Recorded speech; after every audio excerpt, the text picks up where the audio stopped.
what if we work in a world where the AI is so good that, when we have transactional documents, right, we really are not getting caught up on, if the Oxford comma was placed in the right place, right? The point is like if AI can supplement us in a way where we're not having these like disputes over what the meaning of the contract was, that's going to be great for clients.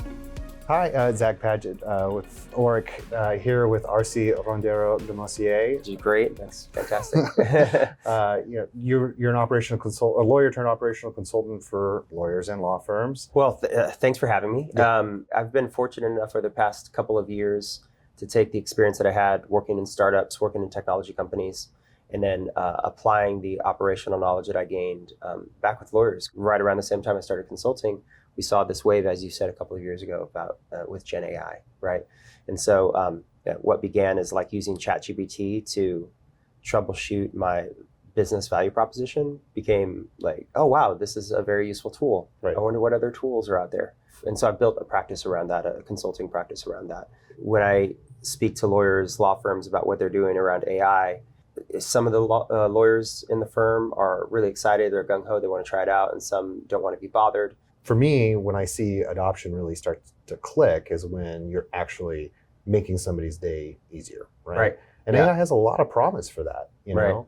But getting it into the workflow, because it's not like a fundamental shift in how you do work, in my experience. It's more of a subtle, little wins along the day that pile up to an extra 15 or 20 minutes. You have to make sure the incentives are aligned, right, to get the adoption, right, from attorneys. And so, like you said, like, how valuable is that extra 15, 20 minutes a day to them, right? And if it's valuable and a tool is helping them out to get those 15 to 20 minutes back, or maybe an hour or 2 hours, then that might be a really powerful, motivator for them. Just generally speaking, at South by, we get so excited and enamored with the new technology that we don't really ask, like, what problem are we trying to solve, right?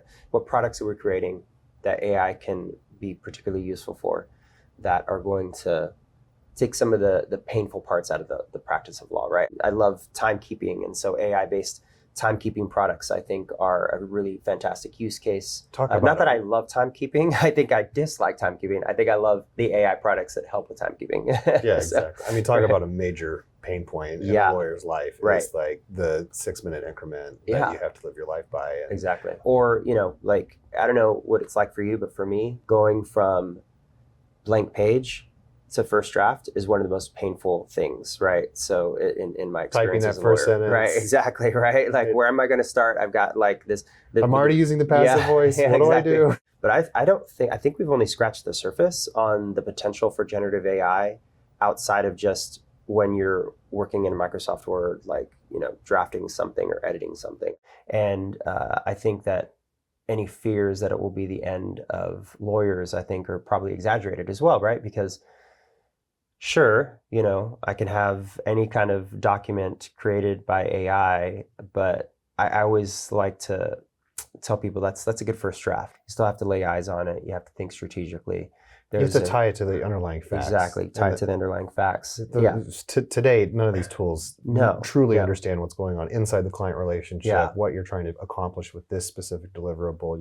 There's that layer that I'm maybe eventually, but like for at least the next several years, if not decade, I think it's going to be very difficult to just say, click the AI button and it's going to be solved, right? Yeah, I tend to be on I don't think that AI is going to think like humans, like critically the same way, right? I think that there's something unique about humans, right? And so I think that, we're as attorneys, there's still going to be a need for us to, as you said, like applying the law to the facts, the strategy to the facts, understanding who's going to be in the room on the other side of the negotiation. These are things that people should be paying their attorneys for.